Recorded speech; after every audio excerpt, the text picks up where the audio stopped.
नमस्कार मित्रों, ND education classes में आपका स्वागत है।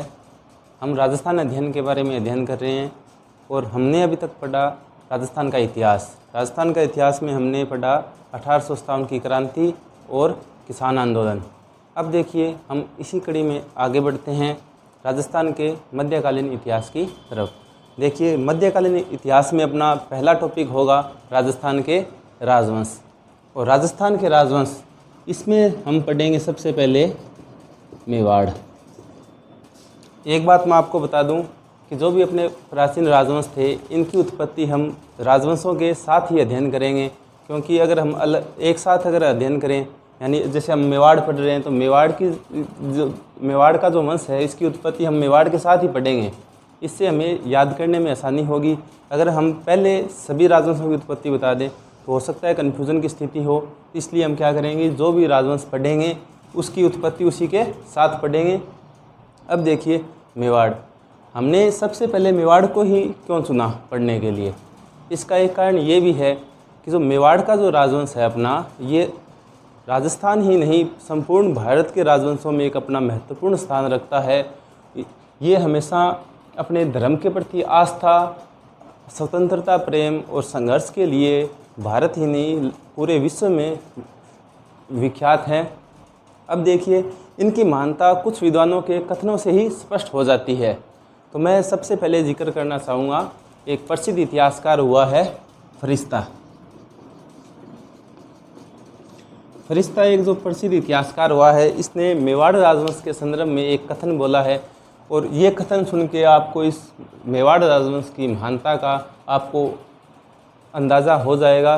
देखिए इसने ये कहा कि भारत में विक्रमादित्य, जो एक उज्जैन का शासक था, विक्रमादित्य के शासन के पतन के बाद अनेक राजपूत राजवंश और अन्य राजा स्वतंत्र अस्तित्व में आ गए। यानी विक्रमादित्य के शासन के पतन के बाद, विक्रमादित्य ये कहाँ का था? उज्जैन का था। इसके पतन के बाद अनेक राजवंश स्वतंत्र अस्तित्व में आए। लेकिन जब भारत में मुसलमानों का आगमन हुआ, भारत में मुस्लिमों का आगमन हुआ, तो उस समय जैसे सबसे पहले आक्रमणकारी था अपना मोहम्मद गजनवी, जो प्रसिद्ध है। वैसे तो अरबों के आक्रमण होते रहते थे, लेकिन हिंदुस्तान की सत्ता पे जो काबिज हुआ, उसने हिंदुस्तान की राजव्यवस्था को एक झंझोर के रख दिया, वो था मोहम्मद गजनवी। उसने बहुत आक्रमण किए। तो जब उसने पहली बार आक्रमण किया तो उसने बहुत से राजाओं को अपने अधीन किया, यानी उनको अपने अधीन किया, उनको हराया।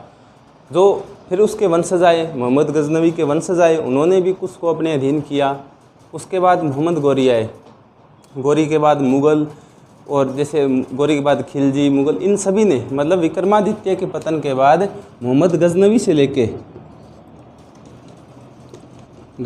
लेके जहांगीर तक, यानी अभी मुग़ल का गजनवी से लेके यानी मुग़लों तक, यानी जहांगीर तक भारत में कोई भी पुराना राजवंश अपने स्वतंत्र अस्तित्व में नहीं था। स्वतंत्र अस्तित्व का मतलब ये है कि या तो वो इनके गुलाम हो चुके थे या वो राजवंश ही नष्ट हो चुका था, मतलब उनका पतन हो गया था। लेकिन मेवाड़ के जो राणा थे वो इस्लाम की उत्पत्ति से पहले भी थे और आज भी है। यहाँ पे ये कथन फरिश्ता का है, यानी इसने कहा कि जो मेवाड़ के जो राणा है वो इस्लाम की उत्पत्ति से पहले भी थे और आज भी है। यानी जब फरिश्ता था उस समय की बात ये कह रहा है। और आपको ये जान के बड़ा ही गौरव का अनुभव होगा कि जब भारत आज़ाद हुआ सन 1947 में, तब तक भी मेवाड़ का जो शासन था, वो मेवाड़ का राजवंश था, वो एक निर्बाध रूप से चल रहा था।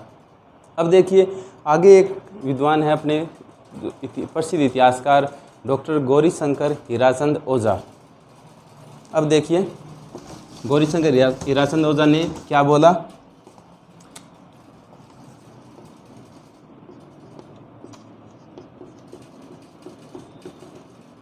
गौरीशंकर हीराचंद ओझा ने ये कहा कि आप किसी भूभाग पे, मतलब किसी एक भूभाग पे 1350 वर्षों तक शासन करने वाला भारत ही नहीं अपितु पूरे विश्व का एकमात्र राजवंश है मेवाड़ राजवंश। आपको ऐसा कोई अन्य उदाहरण नहीं मिलेगा कि किसी एक राजवंश ने इतने लंबे समय तक किसी एक भूभाग पे शासन किया हो। अब देखिए मैं कथन लिखवा देता हूँ आपको। विश्व में ऐसा कोई अन्य राजवंश नहीं है जिसने किसी स्थान विशेष यानी एक भूभाग पर 1350 वर्षों से भी अधिक शासन किया हो, सिवाय मेवाड़ राजवंश के। ये डॉक्टर ओझा का कथन है कि 1350 सालों तक या वर्षों तक किसी एक भूभाग पे शासन करने वाला एकमात्र विश्व का राजवंश ये है। अब देखना, एक विद्वान और हुए थे एचिसन टिटरेज, उन्होंने इनके बारे में कथन लिखा, यानी उदयपुर के जो राणा थे, मेवाड़ के जो राणा थे, उनके बारे में उन्होंने कथन लिखा।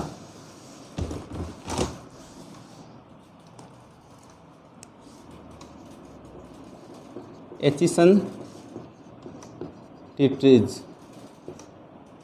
इन्होंने अपनी पुस्तक लिखी थी 1818 में। इन्होंने उदयपुर के राणाओं के संदर्भ में एक कथन लिखा कि जो उदयपुर के जो राणा है वो राजपूत, भारत के अन्य राजपूत राजाओं में सर्वश्रेष्ठ है और हिंदू इनको राम के प्रतिनिधि के रूप में मानते हैं।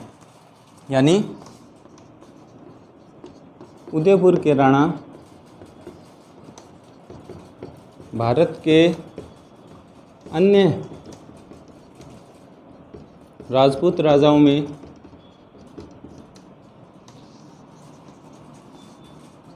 सर्वोच्च स्थान रखते हैं और हिंदू इन्हें राम का प्रतिनिधि मानते हैं।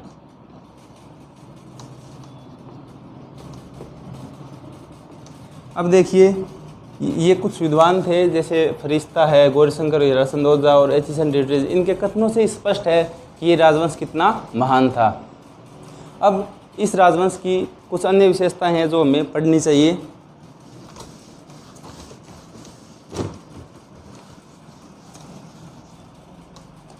इनका स्वतंत्रता प्रेम,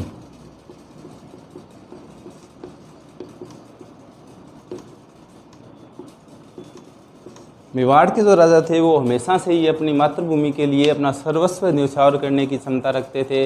वो उनका स्वतंत्रता प्रेम इतना था कि जब भारतवर्ष के अनेक राजा आक्रांताओं से भयभीत होकर उनकी अधीनता स्वीकार कर रहे थे, तब इन्होंने समर्पण नहीं संघर्ष का रास्ता अपनाया। इन्होंने समर्पण को नहीं सुना जैसा कि अन्य राजाओं ने सुना था, इन्होंने संघर्ष का रास्ता अपनाया। अब देखना कि जैसे आपने पढ़ा भी होगा या कहीं सुना भी होगा, जैसे अकबर का विशाल मुगल साम्राज्य था, लगभग संपूर्ण उत्तर भारत पे उसका शासन था, लेकिन मेवाड़ जो एक छोटा सा राज्य है जहाँ पे महाराणा प्रताप का शासन था, वो इतनी विशाल सेना का मुकाबला डटकर और बड़े गर्व के साथ अपनी स्वतंत्रता की रक्षा उन्होंने की, अपनी मातृभूमि की रक्षा की। तो इनका जो मेवाड़ के जो राणा थे, उन्होंने उनका स्वतंत्रता प्रेम पूरे विश्व में प्रसिद्ध है। अब देखना, दूसरी इनकी जो विशेषता आती है वो धर्मनिष्ठा, धर्म के प्रति आस्था या निष्ठा। मेवाड़ महाराणाओं को हिंदुआ सूरज कहा जाता है। मेवाड़ महाराणाओं को हिंदुआ सूरज कहा जाता है और ये अपने धर्म के प्रति इतने निष्ठावान थे कि इनका जो हम मेवाड़ राजवंश का अगर हम ध्येय वाक्य देखें या इनके प्रतीक चिन्ह पे जो वाक्य लिखा हुआ है वो अगर वो पढ़ें तो इनकी जो धर्मनिष्ठा है वो हमें बताने की जरूरत नहीं रहेगी। अब देखना, इनका जो ध्येय वाक्य है वो है, जो दृढ़ रखे धर्म को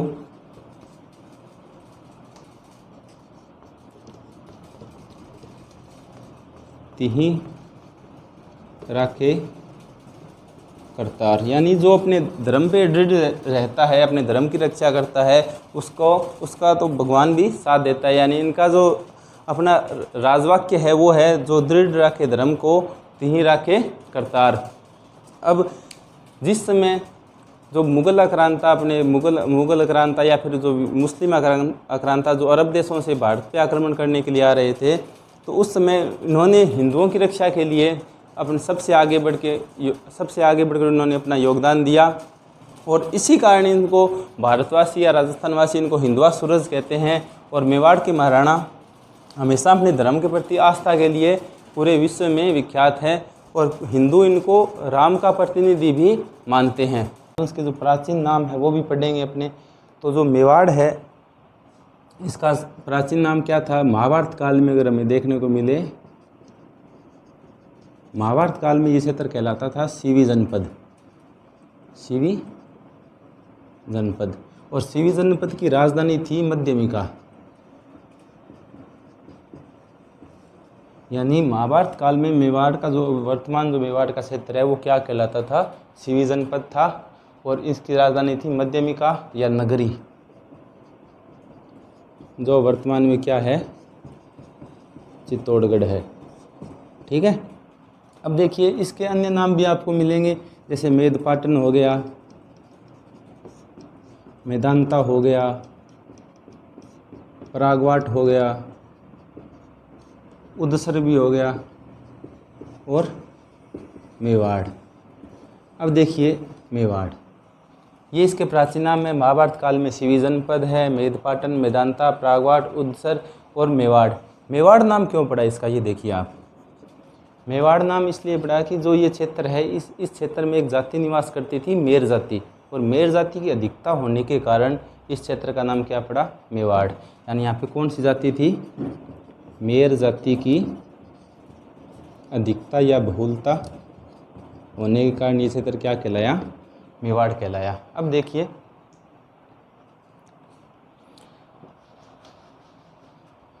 अब आगे बढ़ते हैं हम कि मेवाड़ में शासन किस वंश का रहा। मेवाड़ में शासन है वो कौन से वंश का रहा? तो मेवाड़ में जो जिस राजवंश ने शासन किया, मैं अब यहाँ पे एक बात का जिक्र और करना चाहूँगा कि यहाँ पे प्रारंभ शासन था वो मौर्यों का था। प्रारंभ शासन किन का था? मौर्यों का था। और बाद में शासन किन का हुआ? गुहिलों का। यहाँ पे मैंने शब्द लिखा है प्रारंभ में मौर्यों का, और हम पढ़ रहे हैं मेवाड़ यानी गुहिलों का शासन। क्योंकि हम राजस्थान के राजवंश के संदर्भ में देखें, राजपूतों के संदर्भ में देखें, तो हमें केवल गुहिलों का शासन ही पढ़ना है। मौर्यों का शासन 734 ईस्वी से पहले तक था, उसके बाद गुहिल आ गए यहाँ पे। अब देखिए प्रारंभ शासन था मौर्यों का और बाद में किन का आया? गुहिलों का। अब ये गुहिल थे कौन? देशी थे, विदेशी थे, राजपूत थे, ब्राह्मण थे, ये थे कौन? इनके संदर्भ में हमें कुछ विद्वानों के जो कथन हैं उनके बारे में भी विचार करना चाहिए। अब देखिए सबसे पहले मैं कथन आपके सामने लाना चाहता हूँ अबुल फजल का। अबुल फजल, इसको आप जानते होंगे, ये अकबर का दरबारी विद्वान था और इसने एक पुस्तक लिखी थी आईने अकबरी। अबुल फजल ने एक पुस्तक लिखी थी आईने अकबरी। इस पुस्तक में ये लिखता है कि जो गुहिल थे ना, वो ईरानी शासक नौसे खां के वंशज थे। अबुल फजल के अनुसार गुहिल कौन थे? ईरानी शासक नौसे खां के वंशज थे, नौसे खां के वंशज थे। ठीक है। अब ये जो इसकी अवधारणा है, इसको बाकी मुस्लिम इतिहासकारों के सिवाय किसी ने स्वीकार नहीं किया, सभी ने इसका खंडन किया है। राजपूताने के इतिहासकार या कहीं भारतवर्ष के कोई भी इतिहासकार ने इसका समर्थन नहीं किया सिवाय मुस्लिम इतिहासकारों के। अब देखिए दूसरा विद्वान आता है अपने colonel James Tod. Colonel James Tod ने गुहिलों को वल्लभी नगर के राजा शिलादित्य और पुष्पावती के वंशज बताया है, उनको सूर्यवंशी कहा है। और चूँकि शिलादित्य रघुकुल से संबंध रखता था तो इसको रघुवंशी भी कहा गया है। अब देखिए कर्नल टोड के अनुसार यहाँ पे क्या इसने क्या बताया है? सूर्यवंशी या रघुवंशी। इसने बताया कि जो वल्लभी नगर का राजा था, वल्लभी नगर के शासक शिलादित्य व पुष्पावती इसकी पत्नी का नाम था, जो अब्बू के परमार शासक की पुत्री थी। ठीक है, पुष्पावती के वंशज। ठीक है, अब देखिए यहाँ पे दो कथन आपके सामने। एक तो है अबुल फजल, जो आईने अकबरी में बोलता है कि गुहिल ईरानी शासक नौशेर खां के वंशज थे, और दूसरा है कर्नल जेम्स टोड, जिसको घोड़ेवाला बाबा भी कहते हैं, और इसने राजस्थान के इतिहास के संदर्भ में बहुत अध्ययन किया, और उन्होंने अपने शोधों से लिखा। जो ख्यातों से प्राप्त जानकारी थी, जो शिलालेखों से प्राप्त जानकारी थी, उसमें ये लिखा गया कि जो गुहिल थे वो क्या थे, सूर्यवंशी थे, रघुवंशी थे। और इसने ये कहा कि जो वल्लभी नगर का शासक था शिलादित्य, और उसकी पत्नी पुष्पावती, यानी शिलादित्य के जो वंशज थे वही क्या थे, गुहिल थे। अब तीसरा इतिहासकार अपने सामने है डॉक्टर भंडारकर। डॉक्टर भंडारकर ने ये कहा कि जो गुहिल थे ना, वो ब्राह्मण वंशीय थे। गुहिल कौन थे, ब्राह्मण वंशीय। डॉक्टर भंडारकर ने लिखा कि गुहिल थे वो ब्राह्मण वंशीय थे, ब्राह्मण वंशीय थे। अब देखिए, इस मत का समर्थन करता है इतिहासकार, प्रसिद्ध इतिहासकार गोपीनाथ शर्मा। इस यानी ब्राह्मणवंशी, गुहिलों के ब्राह्मणवंशी होने का समर्थन कौन करता है, गोपीनाथ शर्मा करता है। अब कुंभलगढ़ प्रशस्ति में भी ये लिखा हुआ है कि ये गुहिल थे वो ब्राह्मण थे। ठीक है, तो यहाँ पे आपके सामने तीन मत आ गए गुहिलों की उत्पत्ति के संदर्भ में। एक तो अबुल फजल का ईरानी शासक नौशेर खां के वंशज, कर्नल जेम्स टोड का सूर्यवंशी या रघुवंशी होना, और डॉक्टर भंडारकर द्वारा कि गुहिल ब्राह्मण वंशीय थे। अब देखिए, जो इतिहासकार है वो केवल एक मत पे आके सर्वसम्मति से उसको स्वीकार करते हैं, जो है कि गुहिल थे वो क्या थे, सूर्यवंशी थे, रघुवंशी थे। इसका कारण क्या है, इसका कारण यही है कि जो मेवाड़ के जो महाराणा थे ना, वो उन्होंने खुद को श्री राम के पुत्र कुश का वंशज बताया है, और उन्होंने कहा कि ये सूर्यवंशी, हम सूर्यवंशी है, यानी मेवाड़ के जो महाराणा है वो क्या है, सूर्यवंशी है। देखिए, ये सूर्यवंशी का जो सिद्धांत है ये कैसे अस्तित्व में आया। मेवाड़ के गुहिलों के सूर्यवंशी होने का सिद्धांत अस्तित्व में कैसे आया, इसके संदर्भ में हम थोड़ी सी डिटेल में पढ़ेंगे। देखिए,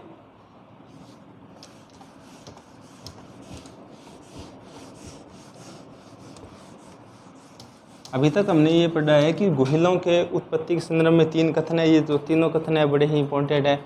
अबुल फजल कहता है नौशेर खां के वंशज, आईने अकबरी में जो अकबर का दरबारी विद्वान था अबुल फजल। दूसरा कथन हमने पढ़ा कर्नल टोड का, जो इनको सूर्यवंशी बताता है, रघुवंशी बताता है। ठीक है, तीसरा कथन पढ़ा हमने डॉक्टर भंडारकर का, जिन्होंने इनको ब्राह्मण वंशीय बताया है, और कुंभलगढ़ प्रशस्ति में भी इनको ब्राह्मण वंशीय ही बताया गया है। लेकिन सभी इतिहासकार आके एक सिद्धांत पे सहमत होते हैं कि गुहिल थे वो क्या थे, सूर्यवंशी थे, श्री राम के कुल के थे। अब देखिए, सूर्यवंशी थे तो इसका सीधा ये तो जाहिर सी बात है कि इनका जो उद्गम है वो सूर्य से हुआ होगा। तो देखिए, ये अपना सूर्य से एक पुत्र उत्पन्न होता है, विवस्वान।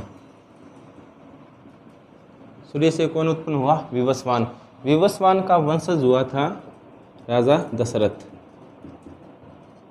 विवस्वान का वंशज कौन था, राजा दशरथ, जो भगवान श्री राम के पिता थे। इनके पुत्र का नाम था श्री राम, और श्री राम के दो पुत्र थे, लव और कुश। अब देखिए, सूर्य से विवस्वान, विवस्वान के वंशज थे, पुत्र नहीं बोल रहा मैं यहाँ पे, वंशज। ठीक है, विवस्वान के वंशज राजा दशरथ, दशरथ के पुत्र भगवान श्री राम, इनके दो पुत्र थे लव और कुश। और लव और कुश का 108वां वंशज हुआ था राजा हाम या विजयभूप। कुश का 108वां वंशज जो कौन था, राजा हाम या विजयभूप। और जो विजयभूप थे, इनके छठे वंशज, इनके छठे वंशज कौन थे? शिलादित्य। विजयभूप के जो छठे वंशज थे यानी 6th जनरेशन थी इनकी वंशज थे, वो कौन थे? शिलादित्य। यहाँ तक सबके समझ में आया। अब देखिए सूर्य से विवस्वान इनके वंशज थे दशरथ। दशरथ के पुत्र थे भगवान श्री राम। भगवान श्री राम के 2 पुत्र थे, लव और कुश। कुश का 108वां वंशज था राजा हाम या विजयभूप। विजयभूप का छठा वंशज शिलादित्य। अब देखिए मैंने अब इनका नाम मैंने क्यों लिखा, ये छठा वंशज। देखिए विवस्वान से लेके शिलादित्य तक इनकी जो राजधानी थी, रघुकुल की राजधानी थी, वो कौन सी थी? अयोध्या। रघुकुल की राजधानी कौन सी थी? अयोध्या। आपने वो कहा तो सुनी होगी कि रघुकुल रीत सदा चलियाई, प्राण जाए पर वचन न जाई। अब देखो कि जो श्री राम का जो कुल था उसको रघुकुल बोलते हैं। राजा हरिश्चंद्र भी इसी कुल से थे और उन्होंने अपने वचन के लिए अपना सर्वस्व त्याग किया था। ठीक है। अब देखिए कि जो शिलादित्य था इसने क्या किया कि जो इनके पूर्वजों की राजधानी जो अयोध्या थी उनको शिलादित्य ने स्थानांतरित कर दिया। कहाँ पे? वल्लभी नगर गुजरात में। शिलादित्य अपनी राजधानी कहाँ ले आया? वल्लभी नगर गुजरात। अब देखिए यानी शिलादित्य से पहले तक राजधानी कौन सी थी? अयोध्या। ये जो कुल है ये हम लिख देते हैं क्यों आगे काम आएगा अपने, ये रघुकुल। ठीक है, ये काम आएगा अपने आगे। वल्लभी नगर गुजरात ले आया राजधानी कहाँ ले आया? वल्लभी नगर गुजरात अयोध्या से। अब देखिए वल्लभी नगर के पास एक राज्य था जिसको बोलते हैं अपने आबू का राज्य, आबू। आबू में शासन किनका था? परमारों का। परमार वंश का शासन था। आबू में शासन किसका था? परमार वंश का। अब देखिए इनकी जो परमार वंश के शासक की पुत्री थी जिसका नाम था पुष्पावती। इस शासक की जो पुत्री थी उसका नाम क्या था? पुष्पावती। अब देखिए कि वल्लभी नगर का शासक कौन है? अब शिलादित्य। और परमार आबू में शासन कौन कर रहा है? परमार वंश, जिसके शासक की पुत्री का नाम क्या था? पुष्पावती। पुष्पावती और शिलादित्य का विवाह होता है। पुष्पावती और शिलादित्य का क्या होता है? विवाह होता है। और विवाह होने के पश्चात जब इनको संतान प्राप्ति होती है तो प्रथम 6 संतानें इनको बेटियां यानी पुत्रियां प्राप्त होती है। लेकिन अपने हिंदू धर्म की मान्यता के अनुसार अगर हम माने तो कोई भी शासक या कोई भी राजा अपने वंश को अगर आगे बढ़ाना चाहे तो उसको एक पुत्र अवश्य रूप से चाहिए। तो जब 7वीं बार जब ये पुष्पावती गर्भवती होती है, देखिए ये मैं यहाँ लिख रहा हूँ, इसको कवर हो रहा है ना, ये यहाँ पे देखिए शिलादित्य और पुष्पावती। शिलादित्य और पुष्पावती जब 6 संतानें इनको बेटियां हुई, 7वीं बार जब ये गर्भवती हुई तो इन्होंने सोचा, पुष्पावती ने सोचा कि मैं अपने पीहर चली जाती हूँ और वहाँ पे एक माता है अर्बुदा देवी, अर्बुदा माता, तो मैं उनकी तपस्या करूँगी, उनकी तपस्या से उनसे प्रार्थना करूँगी कि हे माता मुझे इस बार पुत्र रत्न की प्राप्ति हो। तो ये चली जाती है अपने पीहर, यानी ये जब 7वीं बार जब गर्भवती होती है तो ये अपने पीहर चली जाती है पुत्र कामना के लिए, अर्बुदा माता की सेवा में। पीहर किसकी आराधना के लिए? अर्बुदा माता। अब देखिए अर्बुदा माता राजस्थान की वैष्णो देवी, राजस्थान की वैष्णो देवी, ये ध्यान रखना, ये आप ध्यान रखना कि राजस्थान की वैष्णो देवी कौन है? अर्बुदा माता। जब पुष्पावती अर्बुदा माता की तपस्या करने के लिए आबू चली जाती है तो पीछे से जब शिलादित्य वल्लभी नगर में था तो उस समय क्या होता है कि भारत पे अरबों का आक्रमण होता है, भारत में अरबों का आक्रमण होता है। और तो वल्लभी नगर भी इससे अछूता नहीं रहा, यहाँ पे भी अरबों का आक्रमण हुआ। तो शिलादित्य अपने राज्य की रक्षा के लिए उनसे युद्ध करता है और युद्ध में वो काम आ जाता है, यानी वीरगति को प्राप्त हो जाता है। अब जब ये समाचार पहुंचा अबू यानी पुष्पावती के पास अगर ये समाचार पहुंचा तो उसने कहा कि मेरे पति का स्वर्गवास हो गया है तो मुझे जीने का क्या हक है, मैं सती होना चाहती हूँ, लेकिन वो गर्भवती है। तो ब्राह्मणों ने या उनके जो विद्वानों ने उन्होंने कहा कि आप सती नहीं हो सकती, क्योंकि आपके गर्भ में संतान है, तो आप जब तक ये संतान पैदा नहीं होती आप सती नहीं हो सकती। तो पुष्पावती ने कहा चलो ठीक है। कुछ दिनों बाद या कुछ समय बाद जब संतान उत्पन्न हुई तो पुत्र उत्पन्न हुआ, और ये पुत्र पुष्पावती ने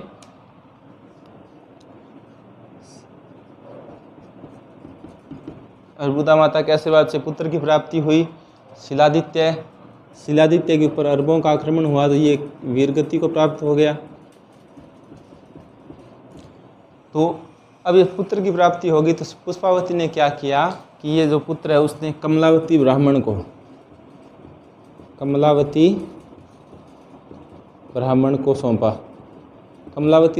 सौंपा और खुद जाके शिलादित्य की चिता पे जाके क्या हो गई, सती हो गई। अब इसका लालन पालन कौन करेगा, कमलावती ब्राह्मण। शर्मा पावा की किताब में विजयदत्त ब्राह्मण इसका जिक्र किया गया है, लेकिन कुछ किताबों में कमलावती ब्राह्मण का भी जिक्र है। तो हम मुद्दे की बात ये है कि इसका लालन पालन है पुत्र का, वो कौन कर रहा है, ब्राह्मण परिवार में इसका लालन पालन हो रहा है। तो हो सकता है इसी तथ्य के आधार पर किसी ने कहा होगा कि ये ब्राह्मण वंश से थे। ठीक है, अब देखिए दो सिद्धांत अपने एक साथ हो जाएंगे भी क्लियर। अब कमलावती ब्राह्मणी इसके पुत्र का लालन पालन कर रही है, और जब पुष्पावती ने अपने पुत्र को कमलावती को सुपुर्द किया तो उसने एक वचन दिया कि आप जब तक ये मेरा बेटा वयस्क ना हो आप दुनिया से इसको थोड़ा छिपा के रखना। क्योंकि हो सकता है इसकी जान को कोई खतरा हो जाए। तो कमलावती ब्राह्मणी ने इसका जो लालन पालन है एक गुफा में किया। गुफा को संस्कृत में बोलते हैं गुहा। गुफा को संस्कृत में क्या बोलते हैं, गुहा। तो शिलादित्य और पुष्पावती के पुत्र का लालन पालन गुफा में होने के कारण उसका नाम क्या पड़ा, गुहादित्य, गुहिल, गुहदत्त या गोमिल पुत्र। ख्यातों में गोमिल पुत्र भी मिलता है आपको। यानी गुफा में लालन पालन होने के कारण इसका नाम क्या पड़ा, गुहिल, गुहिलोत, गुहादित्य या गोमिल पुत्र या गुहदत्त। अब देखिए ये शिलादित्य और पुष्पावती का पुत्र है जिसका नामकरण गुफा में लालन पालन होने के कारण क्या पड़ा, गुहिल, गुहिलोत, गुहादित्य, गोमिल पुत्र या गुहदत्त। इनमें से कोई भी नाम आपको शायद एग्जाम में मिल जाएगा। अब देखिए, अब अगर हम इसकी जो पूरी वंशावली पढ़ने तो वंशावली जाके कहाँ रुकेगी, देखिए सूर्य पे जाके रुकती है। अगर हम इसका पूरा वंशक्रम पढ़ें तो लास्ट में जो बिंदु आएगा अपने पास क्या आएगा, सूर्य। तो ये किस वंश से हो गया, सूर्यवंशी नहीं हो गया क्या, ठीक है। और ये कुल कौन सा हो गया कि भगवान श्री राम का जो कुल था वो कौन सा कुल है, रघुकुल है। तो इसको हम रघुवंशी भी बोल सकते हैं। तो सभी इतिहासकार गुहिलों के सूर्यवंशी और रघुवंशी होने पे एक मत हैं, और ये ही हमें याद रखना है कि अगर क्वेश्चन आ जाए कि गुहिल थे, अगर किसी विद्वान का नाम ना दें, जैसे अब्बुल फजल नहीं दे या कर्नल टोड या किसी अन्य विद्वान का अगर नाम ना दे और सीधा पूछे कि गुहिल थे, सूर्यवंशी, जो चंद्रवंशी या फिर कोई दो और ऑप्शन आपके सामने हो, तो आपको क्या करना है, सूर्यवंशी करना है। ये तो थी गुहिल वंश की उत्पत्ति के संदर्भ में कुछ बातें। अब हम इनका पहला शासक पढ़ेंगे जो कौन था, गुहिल या गुहिलोत, गुहादित्य, जो हमने 4-5 नाम इनके पढ़े हैं। अब देखिए आगे, ये समझ में तो आया ना। चलो एक बार हल्का सा रीडिंग दोबारा कर लेते हैं। सूर्य से उत्पन्न हुआ विवस्वान से राजा दशरथ उनका वंशज था। दशरथ से भगवान श्री राम, इनके 2 पुत्र लव और कुश। कुश का 108वां वंशज राजा हाम या विजयभूप। इसका 6वां वंशज शिलादित्य। अब ये विवस्वान से लेकर शिलादित्य तक राजधानी रही थी अयोध्या, लेकिन शिलादित्य ने राजधानी को बदला, कहाँ ले आया, वल्लभी नगर, गुजरात। और वल्लभी नगर के पास में पड़ोस में एक राज्य था जिसका जो कौन सा था, आबू का राज्य। आबू के अंदर था परमार वंश का शासन, और परमार वंश के शासक की एक बेटी थी जिसका नाम था पुष्पावती। पुष्पावती और शिलादित्य का विवाह होता है। शुरू की 6 संतानें यानी प्रथम 6 संतानें उनको बेटियां यानी पुत्रियां प्राप्त होती है, लेकिन हिंदू धर्म में मान्यता है कि राजा का उत्तराधिकारी कौन बनेगा, उसका पुत्र ही बनेगा। तो जब 7वीं बार ये गर्भवती होती है तो अपने पिहर आती है अर्बुदा माता की तपस्या के लिए, उनसे पुत्र कामना के लिए, उन प्रार्थना करने के लिए, और सौभाग्य से उनको 7वीं बार पुत्र उत्पन्न भी हो जाता है। लेकिन जब ये आबू में थी तो पीछे से शिलादित्य पे अरबों का आक्रमण होता है, ये वीरगति को प्राप्त होता है और ये पुष्पावती सती होना चाहती है, लेकिन ब्राह्मणों ने रोक दिया, विद्वानों ने रोक दिया, तो ये सती नहीं हुई। जब पुत्र उत्पन्न हुआ तो कमलावती ब्राह्मणी को सौंप के सती हो जाती है, और कमलावती ब्राह्मणी इनके पुत्र का लालन पालन गुफा में यानी गुहा में करती है, तो इसका नाम गुहिल, गुहिलोत, गुहादित्य, गौमिल पुत्र या गुहदत्त पड़ जाता है। अब देखिए अपना ये सिद्धांत सूर्यवंशी होने का सिद्धांत मुझे आशा है आपके समझ में आया होगा। अब पढ़ते हैं आगे, यानी इनका जो गुहिल है वो गुहिल वंश की स्थापना करेगा मेवाड़ के अंदर। देखिए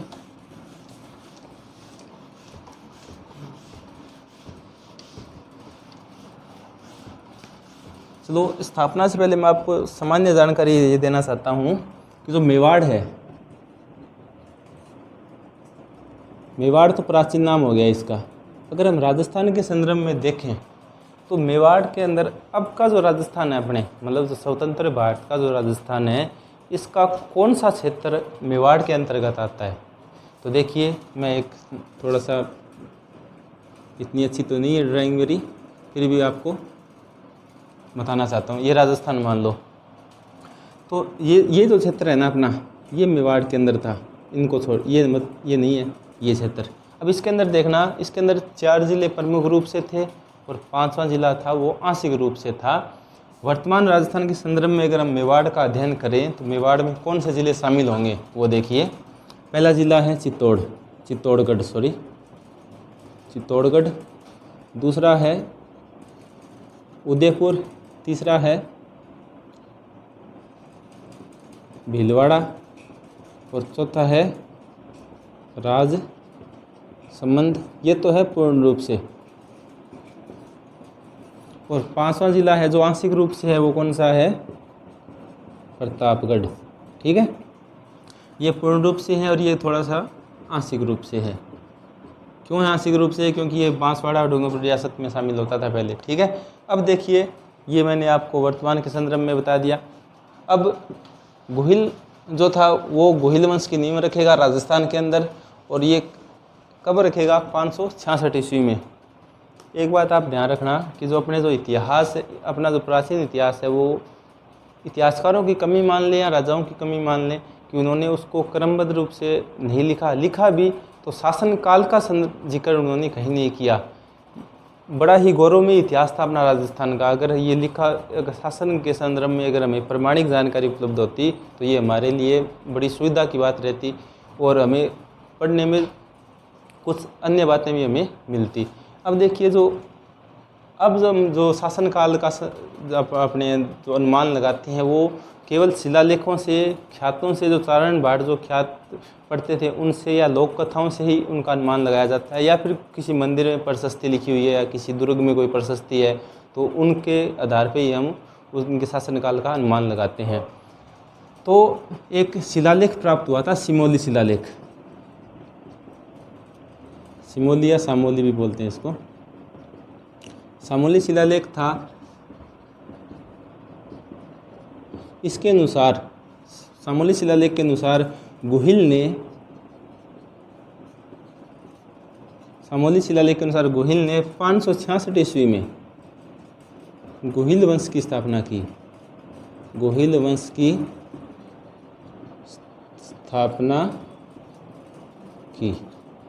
अब देखिए ये संपूर्ण मेवाड़ में इसने स्थापना नहीं की, क्योंकि मेवाड़ में शासन तो था मौर्यों का। अब मान लो फॉर एग्जाम्पल अगर आप हम माने कि ये मेवाड़ है तो मेवाड़ के किसी हिस्से में मान लेते हैं यहाँ पे इसने गुहिल वंश की स्थापना की, लेकिन संपूर्ण मेवाड़ पे अभी गुहिलों का साम्राज्य नहीं है। मेवाड़ के गुहिल वंश की स्थापना हो चुकी है, लेकिन मेवाड़ में ये मान लो मेवाड़ है अपना, जिसको मेदांता, मेदपाट, प्रागवाड़ जो भी बोलते थे उस समय, लेकिन ये मान लो मेवाड़ अपना, और यहाँ पे गुहिल वंश की स्थापना होती है।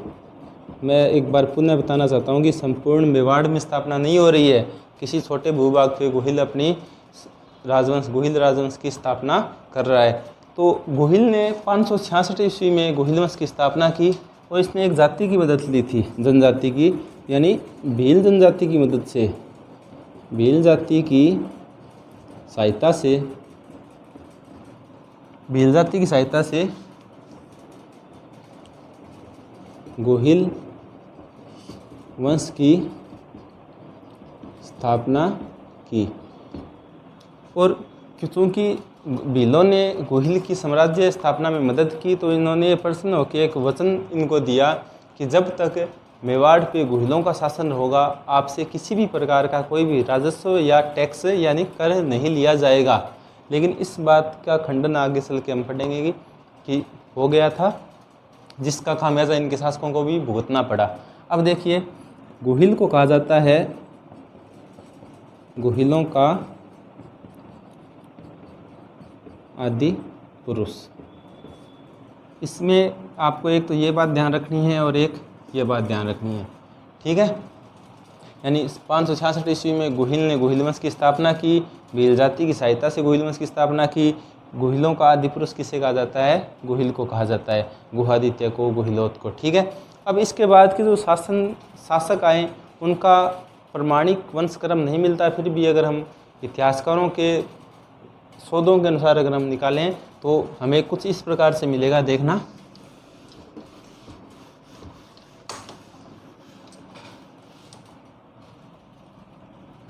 सबसे पहले गोहिल, ठीक है। गोहिल के बाद आता है नागादित्य, नागादित्य के बाद आएगा महेंद्र प्रथम, महेंद्र प्रथम। उसके बाद आएगा शिलादित्य सेकंड। प्रथम तो गोहिलों का, गोहिल वंश का हमने पढ़ा था पहले, वो शिलादित्य सेकंड। शिलादित्य के बाद आता है अपराजित, अपराजित, और अपराजित के बाद आता है महेंद्र सेकंड, और महेंद्र सेकंड के बाद आता है बापा रावल। आपको केवल एक तो ये पढ़ना है और एक ये पढ़ना है। क्यों? क्योंकि इनके बारे में कोई विशेष जानकारी हमें प्राप्त इतिहास में नहीं होती। तो हमें एग्जाम की दृष्टि से गोहिल, क्योंकि इसने गोहिल वंश की स्थापना की 566 ईस्वी में, और बापा रावल क्योंकि इसने चित्तौड़गढ़ में गोहिल वंश की स्थापना की। अब देखते हैं, चलो बापा रावल को पढ़ते हैं। एक फैक्ट और है, वो आपको मैं बता दूं कि गोहिल ने वचन दिया था भीलों को कि मैं आपसे कभी टैक्स नहीं लूँगा, लेकिन इसका ये वचन भंग कर दिया महेंद्र प्रथम ने, महेंद्र सेकंड ने। महेंद्र सेकंड ने भीलों से टैक्स ले लिया, महेंद्र सेकंड ने भीलों से टैक्स ले लिया। तो भील इससे हो गए नाराज़ कि आपके पूर्वजों ने तो हमें वचन दिया था कि मेवाड़ के महाराणा हमसे, मेवाड़ के जो शासक है वो हमसे कभी वो टैक्स नहीं लेंगे। तो भील नाराज़ होकर इसकी महेंद्र सेकंड की कर देते हैं हत्या। लेकिन एक ध्यान रखना, कन्फ्यूज़न वाली बात है कि जो अपनी BA सेकेंड ईयर की बुक है उसके अंदर नागादित्य की हत्या भीलों द्वारा बताई गई है। तो ये क्वेश्चन वैसे पूछे नहीं जाएंगे, फिर भी जानकारी के लिए आपको बता दिया। अब पढ़ते हैं बापा रावल। अपना जो अगला शासक होगा वो कौन सा होगा? बापा रावल। अब देखिए, ये भी बड़ा विवाद शब्द है, बापा रावल। विवाद शब्द होने का मतलब ये नहीं कि शासक के संदर्भ में कोई विवाद है, इनके नाम के संदर्भ में विवाद है, इतिहासकारों के अंदर मतभेद है। वो देखिए, ये वंशावली देखना, आपको याद दो ही रखने हैं, बापा रावल और गोहिल। बाकी जानकारी के लिए बताएं आपको बापा रावल। इसका जो शासनकाल है वो इतिहासकारों ने लगभग बताया 734 ईस्वी से लेकर 753 ईस्वी तक। 753 में इसकी मृत्यु नहीं होती है, ध्यान रखना, ये राजनीति से संन्यास लेता है, ठीक है। इसका जो शासनकाल है वो 734 ईस्वी से 753 ईस्वी तक है, ध्यान रखना। अब इसके बापा रावल यानी इनका जो मूल नाम था वो क्या था? मूल नाम था इनका काल भोज। मूल नाम क्या था? काल भोज। और इनका जो गुरु था, इनके गुरु का नाम था आरित ऋषि। आरित ऋषि परम भक्त थे एकलिंगनाथ जी के, एकलिंगनाथ जी के। इनके गुरु का नाम हरित ऋषि, जो परम भगत किनके थे, एकलिंगनाथ जी यानी महादेव के। और ये जो थे ना, ये पाशुपत संप्रदाय के अनुयायी थे। पाशुपत संप्रदाय के अनुयायी थे। ठीक है। अब देखिए, बप्पा रावल, इनका नाम कालभोज था, और कहते हैं कि हरित ऋषि ने ही कालभोज को बप्पा रावल की उपाधि दी थी। बप्पा रावल की उपाधि दी थी हरित ऋषि ने। ठीक है। कुछ विद्वान इनको बप्पा रावल और कालभोज को एक ही मानते हैं, कुछ अलग अलग मानते हैं। अब देखिए, कविराज श्यामल दास ने अपने ग्रंथ वीर विनोद में, अब ये क्वेश्चन भी आप ध्यान रखना कि वीर विनोद किसकी रचना है, तो जो कविराज श्यामल दास अपने ग्रंथ में, यानी कौन सा ग्रंथ है इनका, वीर विनोद। कविराज श्यामल दास ने अपने ग्रंथ वीर विनोद में कहा है कि जो बप्पा रावल है वो उपाधि का द्योतक है। बप्पा रावल एक उपाधि का द्योतक है, मतलब ये बप्पा रावल है वो क्या है, एक उपाधि है। और जो कीर्ति स्तंभ प्रशस्ति है, रणकपुर प्रशस्ति है, ये भी बप्पा रावल और कालभोज को अलग अलग मानती हैं। ध्यान रखना, ये अगर आपको पूछ ले कि कविराज श्यामल दास के अनुसार बप्पा रावल है उपाधि शासक, तो आपको उपाधि बताना है। रणकपुर प्रशस्ति और अपने जो कीर्ति स्तंभ प्रशस्ति है, इनमें भी इनको अलग अलग माना गया है। और गोपीनाथ शर्मा इनको एक ही मानते हैं, ध्यान रखना। अब एक बात और देखना कि जो अपनी आरपीएससी है, आरपीएससी ने एक बार क्वेश्चन पूछा था कि गोहिल वंश का वास्तविक संस्थापक कौन है, तो उसमें कालभोज ऑप्शन में ही नहीं था, तो उसको बप्पा रावल माना। तो हमें आरपीएससी के हिसाब से ही चलना है। अगर किसी विद्वान का नाम अगर दे दे, तब हमें थोड़ा सोचने वाली बात हो जाएगी कि हम उसको एक माने या अलग अलग माने। तो श्यामल दास के अनुसार उपाधि है, तो कालभोज अपने आप अलग हो गया।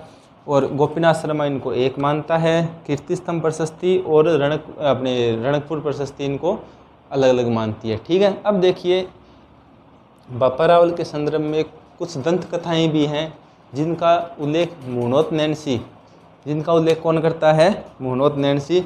और मुहनोत नैणसी के बारे में भी आपको एक बात पता होनी चाहिए। यहाँ पे बप्पा रावल का जो उल्लेख है, उसने मुहनोत नैणसी ने अपने मुहनोत नैणसी ख्यात है उनमें कुछ इतिहास लिखने का प्रयास किया है। तो उसके अंदर बप्पा रावल के संदर्भ में 2 कहानियाँ लिखी गई है। तो उस कहानियों का सारांश ये है, वो मैं सारांश आपको बताना चाहता हूँ कि जो बप्पा रावल था वो हरित ऋषि की गाय चराता था। किसकी गाय? हरित ऋषि की गाय चराता था। लगभग 12 वर्षों तक इसने सेवा की थी इनकी। ठीक है। और हरित ऋषि को अपना गुरु मानता था। हरित ऋषि एकलिंगनाथ जी के भगत थे, परम भगत थे। तो हुआ क्या कि एक दिन बप्पा रावल गाय चराने के लिए बाहर गया हुआ था जंगल में, और हरित ऋषि को स्वर्ग से आ जाता है बुलावा भी, चलो आपका अब समय पूरा हो चुका है, आप चलिए। तो हरित ऋषि ये सोचता है कि इस बप्पा रावल ने मेरी इतने वर्षों तक सहायता की है, मैंने इसके लिए क्या किया है, इतनी मेरी सेवा की है, 12 वर्षों तक लगा हुआ है लगातार, मैंने इसके लिए क्या किया है। तो इसने राठासन देवी, कौन सी देवी? राठासन देवी, जिसको राष्ट्रसेनी भी बोलते हैं, राष्ट्रसेनी देवी, इनकी आराधना की।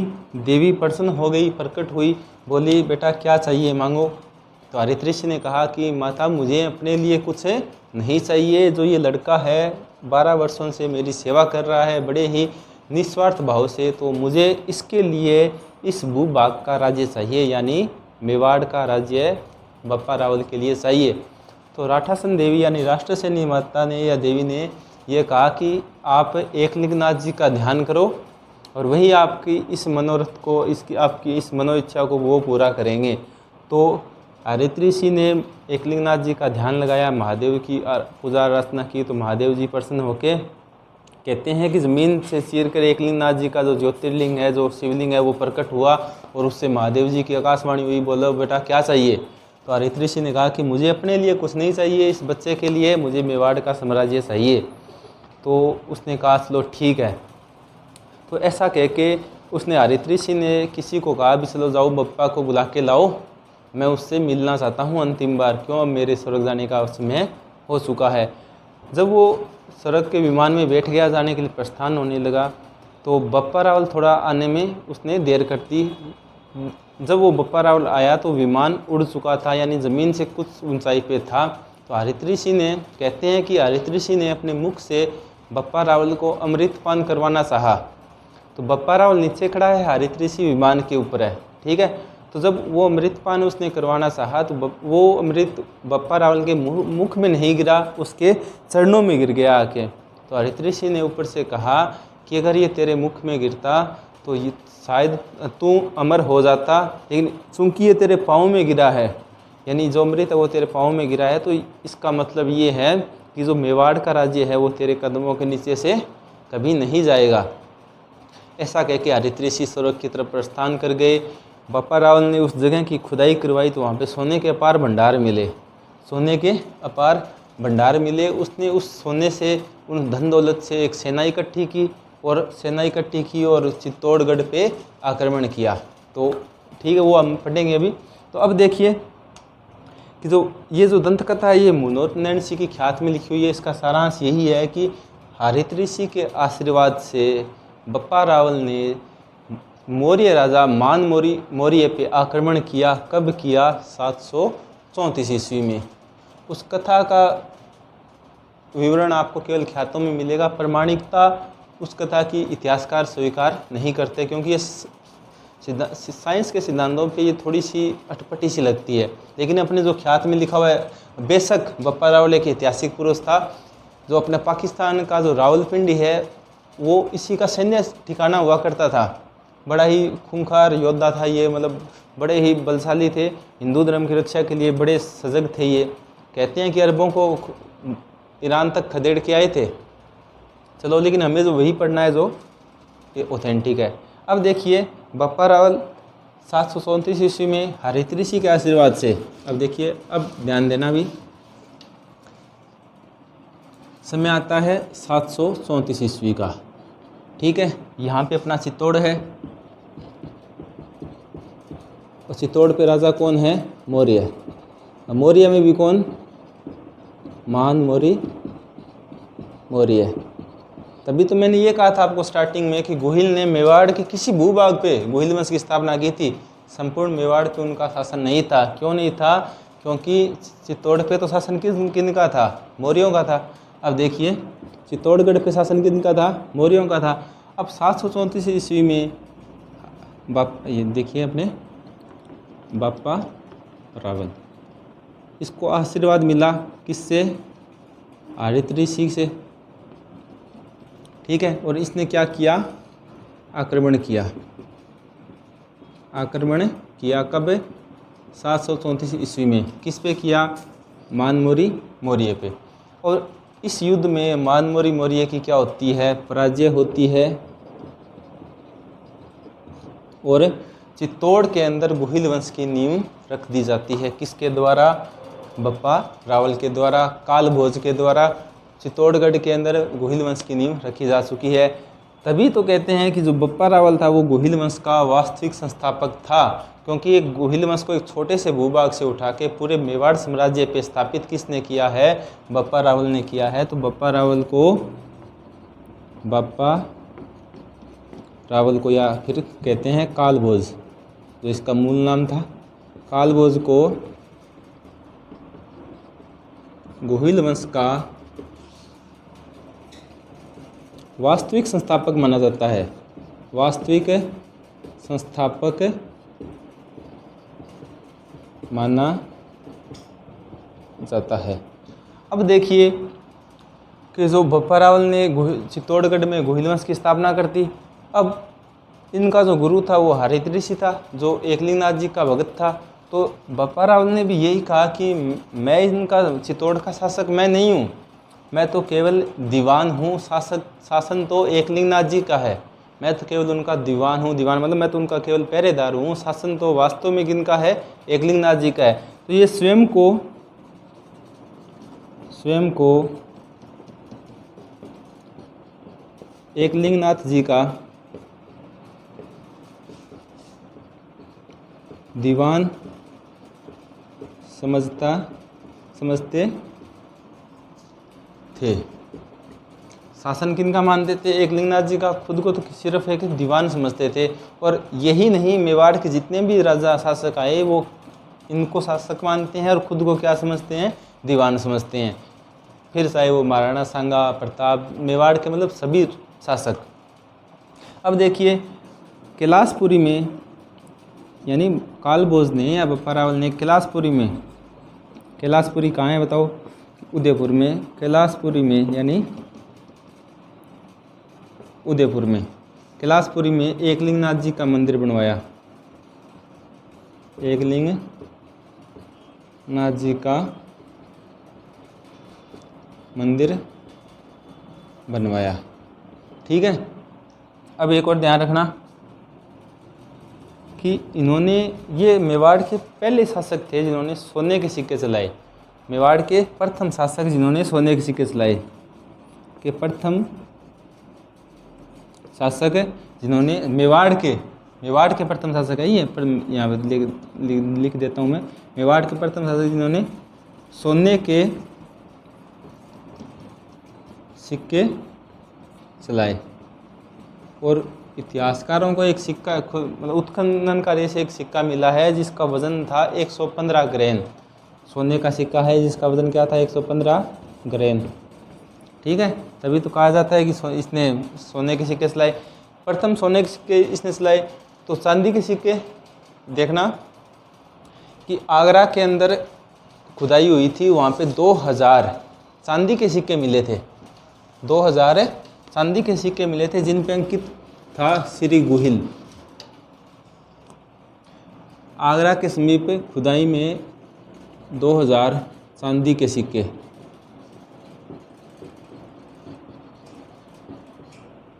कहाँ पे? आगरा में 2000 चांदी के सिक्के आगरा के अंदर मिले जिन पे अंकित था, सिक्कों पे क्या अंकित था? भी अंकित था श्री गुहिल। यानी ये सिक्के किसके शासनकाल में चले थे? गुहिल यानी गुहादित्य के शासनकाल में। अगर पूछ ले कि मेवाड़ में सर्वप्रथम चांदी के सिक्के किसने चलाए, तो गुहिल ने। सोने के सिक्के पूछ ले तो बप्पारावल या कालभोज ने। ठीक है। इससे आगे हम पढ़ेंगे कल।